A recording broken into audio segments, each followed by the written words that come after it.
Mercedes Moné now holds not one, not two, not eight, not even 10. Mercedes Moné, the former Sasha Banks of WWE, after last night's AEW Wrestle Dream, which many would say wasn't a dream, it was more like a nightmare.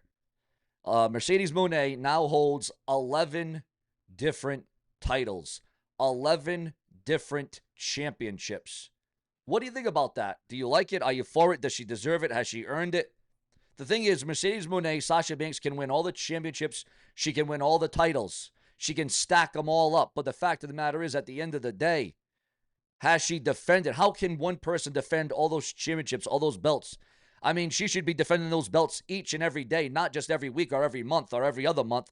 Those titles should be defended all around the world. I mean, there's going to come a point where does that 30-day rule come into effect where you got to defend your title? You got to put it on the line. You got to challenge it.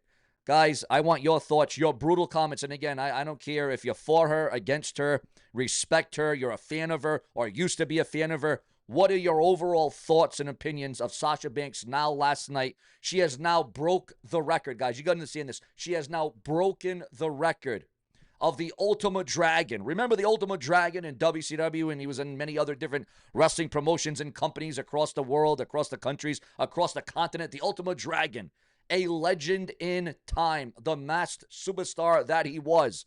But now Mercedes Moné has carved her name in the history books, in the annals of time. Has this crossed a line? Or again, has Mercedes Moné earned her spot, the reputation that she has built for herself from the ground up, from her WWE NXT days to her main roster of WWE, then to be let go from WWE, and then go on to transcend the women's division, to transcend women's wrestling as a whole? What are your thoughts on Mercedes Moné, the current day? You might say, well, I liked her better as Sasha Banks. Some might say, I like both versions of her, both gimmicks. But at the end of the day, it all boils down to you. Remember to hype up the video, like, and remember to leave your comments below. Donate below with a super thanks donation by using your credit card. You can donate now in the comment section below. Just look up how to send a super thanks donation. And remember, again, so important, so crucial to hype up this video right now. But let's get into the news, the rumors, headlines, the speculation, and the gossip. Breaking news on a brand new finishing maneuver debuted in World Wrestling Entertainment, because according to those in the know, the dirt sheets, the websites, and the newsletters, we are receiving word this morning that Grayson Waller debuted a new finisher in front of his hometown crowd in Australia. And for those of you that may have not seen it, go check it out online right now. As you know, I can't show the footage because of copyright infringement. Of course, I don't want my YouTube channel going down due to something quite like that. But what do you think about Grayson Waller's new finisher in front of his hometown of Australia? Also, Tiffany Stratton. Wow, here we go. Now we've had injuries, and now we got illnesses impacting and compacting the WWE. Tiffany Stratton is battling an illness, revealed in a new Instagram update. We're going to get right into that main story, that top story right now. Tiffany Stratton battling an illness. Man, I'll tell you what, this thing is getting real nasty, real fast. Between injuries and illnesses, what more can we expect here? We're going to get right into this, guys. We're not going to waste any of your valuable time. Tiffany Stratton is back in the gym and flexing hard, but the WWE star just revealed she's been fighting through more than fans know. Stratton posted 2 gym mirror selfies on her Instagram showing off her return to training after a 2-week break. But this comeback didn't happen by choice. She has been sidelined due to illness. In her update, Stratton told fans, haven't been able to work out in 2 weeks because I have been ill. But we back with a nasty leg day. Despite the setback, Stratton looked as confident as shredded as ever, posting in a matching purple workout set while hitting biceps and showing off the results of her hard work. Her caption made it clear that whatever she was dealing with, she's pushing through it now and hitting the gym and hitting the weights just as hard. Your thoughts, your comments, your opinions. Who do you want to see Tiffany Stratton feud with next when she is back to 100%? Now, I don't think this will have any ill will on her championship hopes and dreams and her current status as a champion on the Blue Brand of SmackDown on the USA Network. Also, viewers, fans, and subscribers. In addition to that, WWE is being accused once again today, this morning, the WWE being accused of abusing one-sided contracts amid non-compete drama. Ladies and gentlemen, a 1-year no-compete, though, man, that's beyond the pale, especially when we still argue to this day, are they independent contractors or are they employees? They're independent contractors when it's convenient for WWE. They're employees when it's even more convenient for WWE. WWE wants to abuse this clause whenever they want to, especially with Andrade. There is a belief that WWE just cause clause is way too vague and easily exploitable. He pointed out that even something as minor as disagreeing with a storyline could be twisted into grounds for punishment. He also likened the WWE strategy to the NFL's morality clause, but argued that WWE takes it even further by silencing and freezing talent under the guise of policy. Everyone manipulates this type of morale because a morale clause in the NFL. If you send out a tweet or anything happens that they don't like, they can suspend you or ban you. This makes the professional wrestling contract somehow, and I didn't think it was possible, even more one-sided in favor of the promoter and not the talent. According to Richards, it's not just about wrestling. WWE's grip could even stop Andrade from branching into MMA or Hollywood, thanks to the intentional vague contract language. It's obviously set up so that in 3 months in the wrestling universe, you lose a lot of steam. So they do not want you going to a competing promotion, which, makes sense. That actually in itself shows that they want to protect the competition from capitalizing on any steam, push, or momentum that a talent had in WWE. This isn't just about Andrade. It's about the entire power dynamic between WWE and its talent. Wrestlers are increasingly expected to live with zero leverage while WWE maintains all the control. This could be the legal battle that opens the door for change, or just another example of how deep WWE's grip on its performers really runs. Do you think that WWE's contract system is due for a complete overhaul? Your thoughts, your comments below.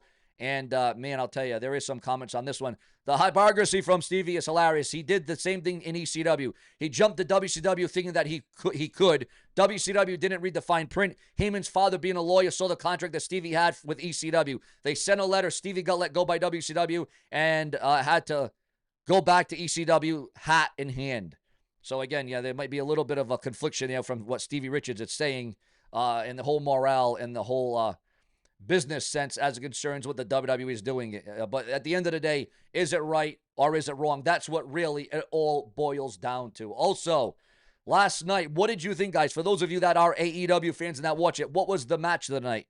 What was the moment of the night? What was intriguing of the night? Did you watch AEW Wrestle Dream? What kept you on your feet? What kept you entertained, if you were? Or was it boring? Was it dull? Was it satisfying? What to you was Wrestle Dream? Your thoughts, your comments, and your opinions. Also, Rhea Ripley shows off, confirmed now, it is confirmed, a broken nose after a brutal WWE match in Japan. There's a lot of rumor and gossip about whether or not Rhea Ripley will have to take time off. This wouldn't be the first time that Rhea Ripley suffered an injury where she had to take a significant amount of time off. Our thoughts and prayers go out to Rhea Ripley and hoping that this is not an injury that will keep her sidelined for a very long time. Because as it stands right now, Seth Rollins and Jacob Fatu will be out for an extended amount of time. They will be benched in the WWE.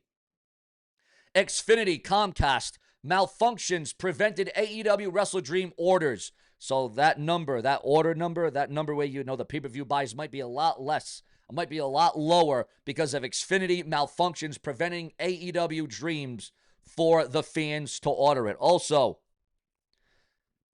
Liv Morgan's stalker is back at it again, but a huge turn of tables here. As Armando claims that Liv Morgan was stalking him in a bizarre statement. Ace Steel blasts Tony Khan for comparing Jon Moxley to Harley Race. Do you think that is a fair comparison? Also, politics could cancel Nakamura versus Tanahashi at the Tokyo Dome in 2026.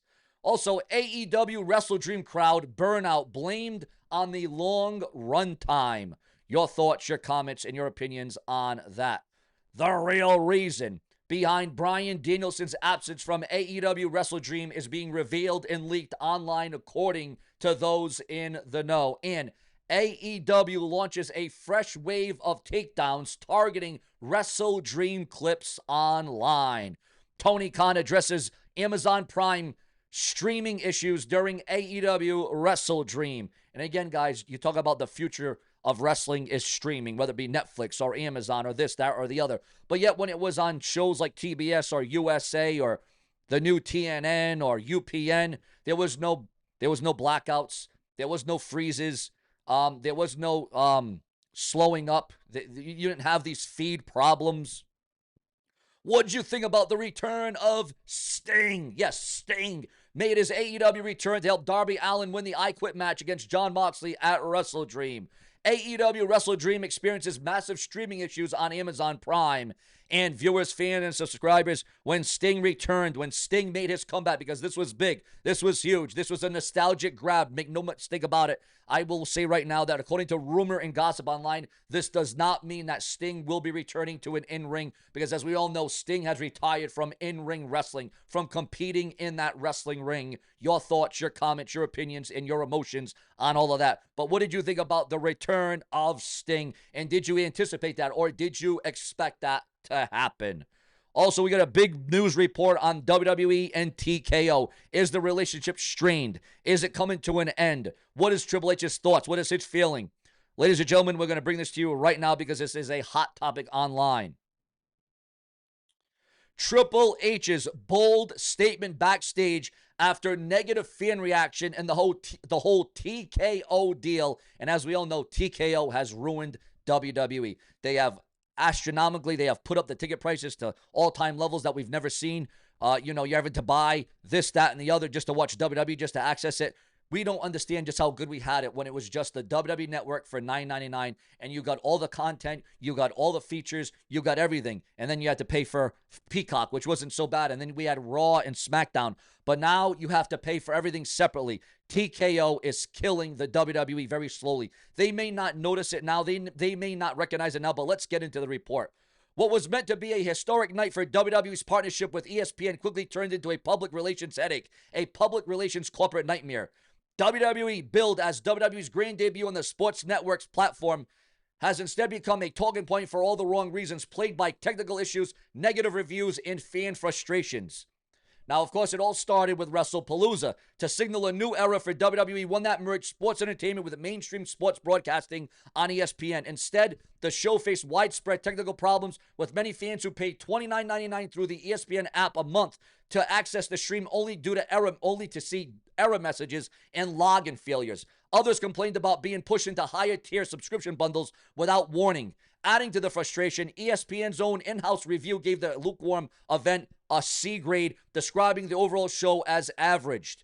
According to Dave Meltzer in the latest edition of the Wrestling Observer newsletter, the fallout from WrestlePalooza has sparked serious concerns behind the scenes at, again, this is huge, this is where it comes major, serious concerns behind the scenes at TKO Group Holdings, WWE's parent company. While many within WWE agree that the post-McMahon era has brought more professionalism and stability, there is a growing belief that the new corporate structure doesn't understand the fundamentals of wrestling storytelling or its history. And this could spark a major cloud, huge differences, massive confliction between WWE and TKO, to the point that WWE may have to drop, or TKO may drop, the WWE because of, well, they're not having their finger on the pulse. They don't have a grip of how professional wrestling works. And especially with the rise of all these ticket prices and merchandise sales and PLEs and whatever else.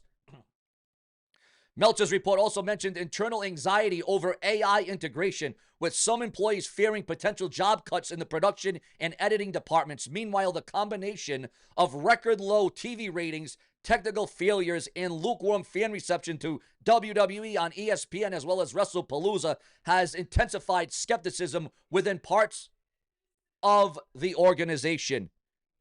In response to the backlash, WWE's Chief Content Officer, The Game Triple H, reportedly addressed the criticism directly during a recent WWE production meeting. Rather than showing frustration, Paul Levesque, Triple H, reportedly doubled down on WWE's creative philosophy, telling staff, "We work the fans. We work them. They don't work us." your thoughts, your comments, your opinions, and your emotions on all of that.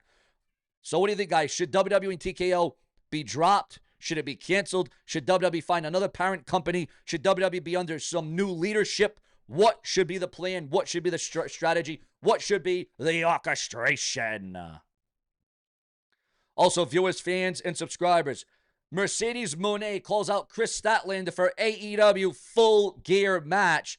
And on top of that, Samoa Joe has officially turned heel. Yes, Samoa Joe has turned heel.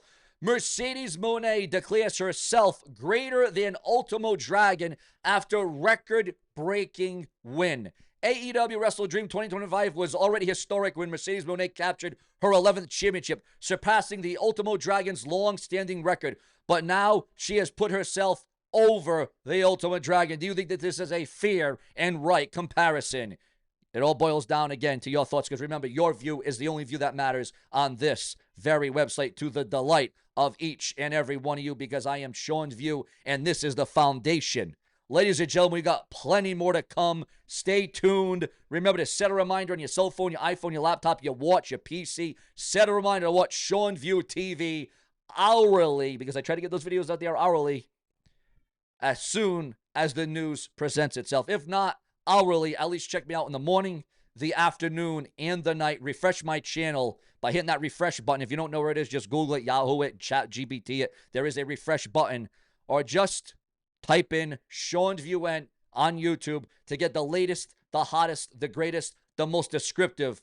Because, ladies and gentlemen, this is all about you.